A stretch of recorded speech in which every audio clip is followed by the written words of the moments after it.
as we continue to respond to COVID, in addition to all of the other work that you're doing, is there any thought on the extension of the moratorium, eviction moratorium? I know that it's set to expire on December 31st.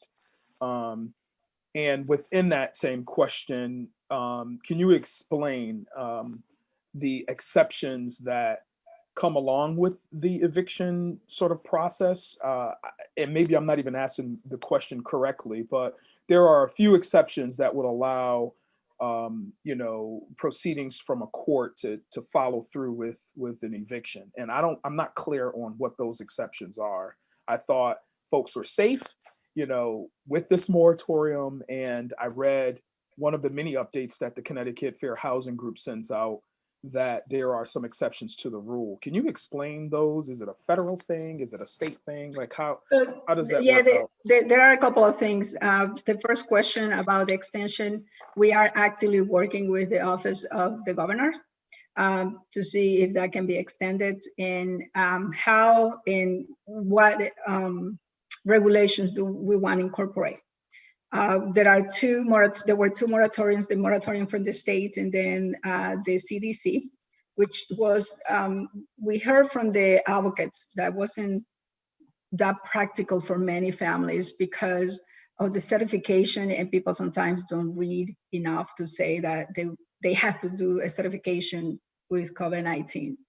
But Michael, you know a little more about the exceptions of the moratorium that we have right now.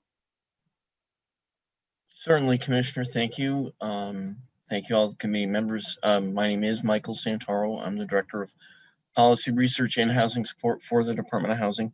I will also not do that great a job. Usually we refer to the attorneys on staff because this really breaks down to the legal nuance associated with the summary process. In general, there are some evictions that are currently allowed under the governor's executive order. And those are predominantly related to what I will call in layman's terms is excessive or substantial arrearage or lack of payment. Those people who owe their landlord 6 months or more of rent, the landlords do have the ability to begin and move forward with an eviction proceeding against that family.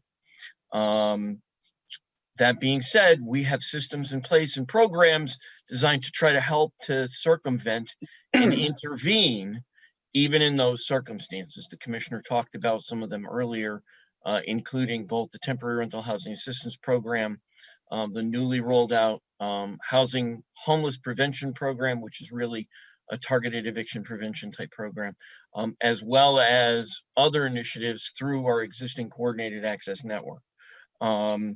For the most part, landlords also have the ability to move forward with an eviction if they are moving into the home that they are trying to vacate. That is, I'm a homeowner. I need to occupy that house for one reason or another. So I need to terminate the rental that is currently in place.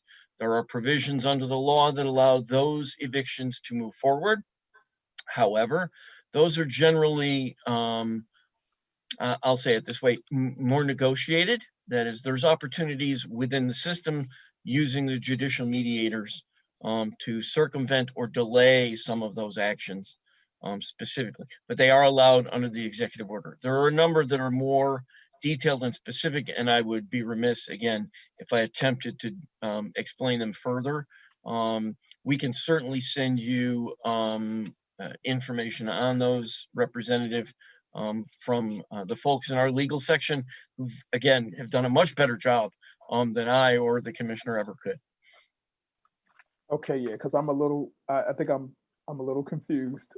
I think I get it, but it's still, I need something a bit more clear. So if you can send something over to us, I'd be happy to share that with the entire committee and those folks who have been reaching out. I mean, I know that there was a case down in the southern portion of the state where there was a family or individual who was evicted. This person had COVID. This person did not have a place to go.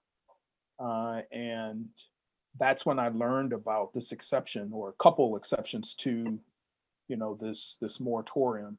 So I appreciate you explaining, but I think just to get a more solid, clearer response that I could copy and paste and share to others, that would be most helpful.